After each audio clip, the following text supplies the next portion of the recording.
Hey gay, tonight we're diving into something a little different from our usual. Viking intimacy.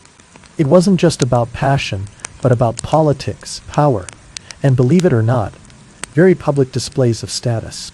Before we set sail on our journey through the icy fjords of Scandinavia, don't forget to like the video and subscribe to the channel if you truly enjoy the content we create here.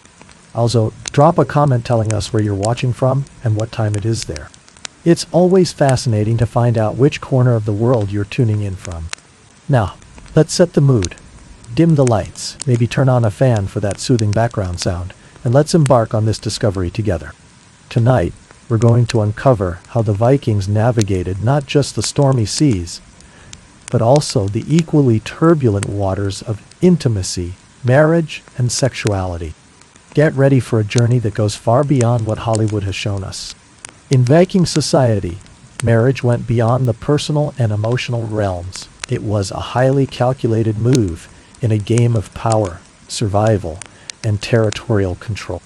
The Vikings, fierce warriors with a robust sense of identity and pride in their clans, saw marriage as a way to solidify alliances, prevent bloodshed, and secure advantageous positions in an unforgiving world. The concept of marriage as a diplomatic tool is encapsulated in the practice of arranging unions between families for political and economic reasons.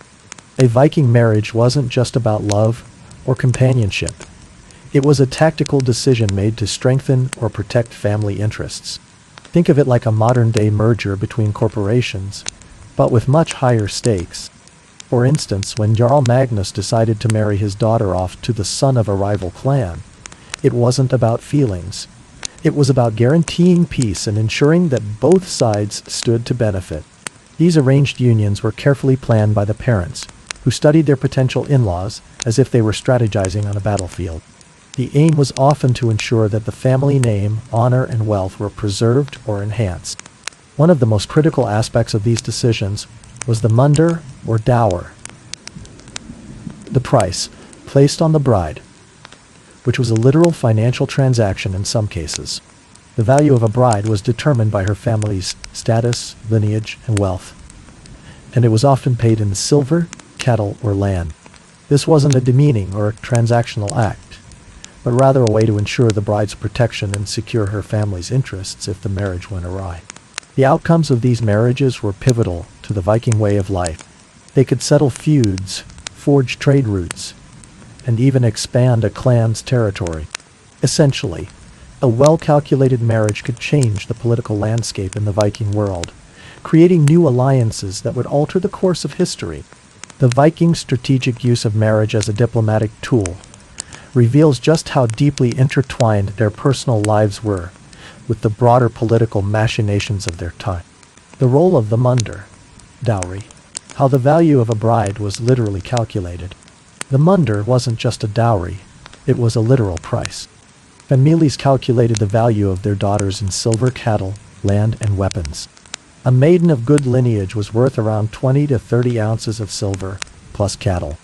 But here's the interesting part. This value wasn't humiliating. It was legal protection. If the husband mistreated the wife, her family could demand the munder back, along with compensation.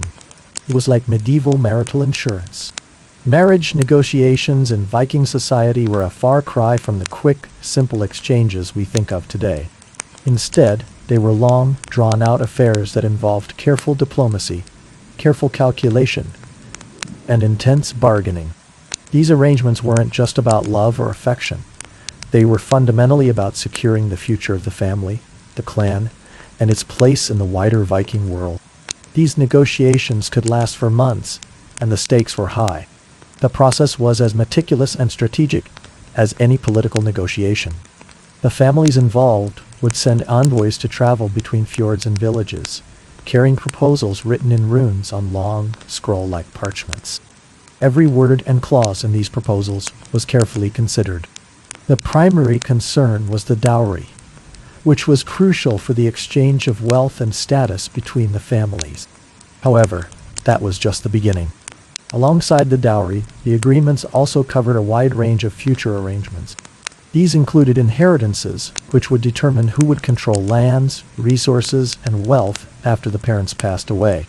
The families negotiated fishing rights, essential for survival and prosperity in a coastal society like the Vikings, and military support, a critical concern in a world filled with raids and interclan conflicts. A marriage could bring with it the promise of joint raids, protection from rivals, or access to important trade routes.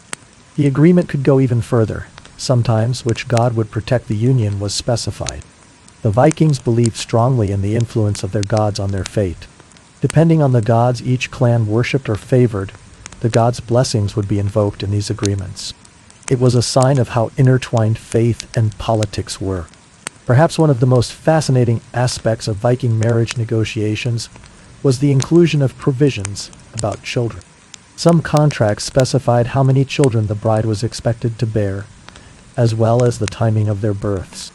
A child, after all, wasn't just a personal blessing for the couple. It was part of the family's continued legacy and strategic planning for the future. In this sense, Viking marriage negotiations can be seen as a form of international diplomacy, but on a much smaller, familial scale. It's a testament to the foresight and pragmatism of Viking society that marriages were viewed as a crucial part of a family's political and economic strategy. These unions didn't just affect the individuals getting married. They affected the entire family, their allies, and their position within the complex web of Viking society. Each marriage was a carefully laid foundation for the future, crafted with as much attention to detail as any treaty between kings or clans. The union ceremony, the sword ritual, why the groom needed to steal an ancestral sword. This was the most dramatic moment of the Viking wedding. The groom had to raid an ancestor's grave and steal a sword. It wasn't actual theft. It was a spiritual test.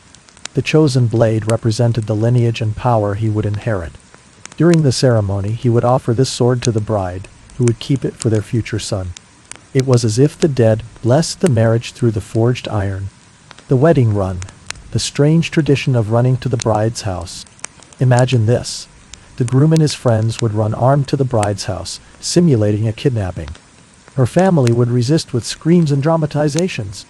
When the groom finally captured the bride, everyone would laugh and celebrate. But there was logic to it. It tested the groom's courage and his ability to protect his future wife. Some weaker grooms literally gave up midway through the run. No wedding for the cowards. Divine witnesses. How Thor and Freya blessed the union. The Vikings invoked Thor for male strength and Freya for female fertility. Miniature Thor hammers were placed on the bride's lap.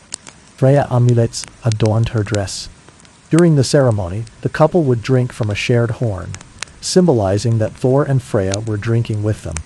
If the horn broke during the ritual, it was considered a bad omen. Some nervous couples would practice holding the horn without spilling it for days. Surprising female independence. Viking women could request divorce. Here's something that would shock many medieval Christians. Viking women could simply declare divorce in public, and that was it. They were free. If the husband was violent, lazy, or impotent, she would announce, "I divorce you," in front of witnesses, and the marriage was over. She would get her dowry back and could remarry. Some men would find out they were divorced when they came home to find their clothes thrown outside the longhouse. In Viking society, the concept of separate property in marriage was remarkably progressive compared to many other cultures of the time. Unlike societies where a woman's possessions were often subsumed under her husband's ownership upon marriage, Vikings maintained distinct economic spheres for each spouse. This division of property wasn't just a reflection of gender roles. It was a practical structure that kept the household's economy balanced and functional. The Viking wife had control over her own property, which could include livestock, textiles, and even jewelry. These were not considered to be part of a shared family estate, but rather her personal belongings, something she had ownership of and could freely manage.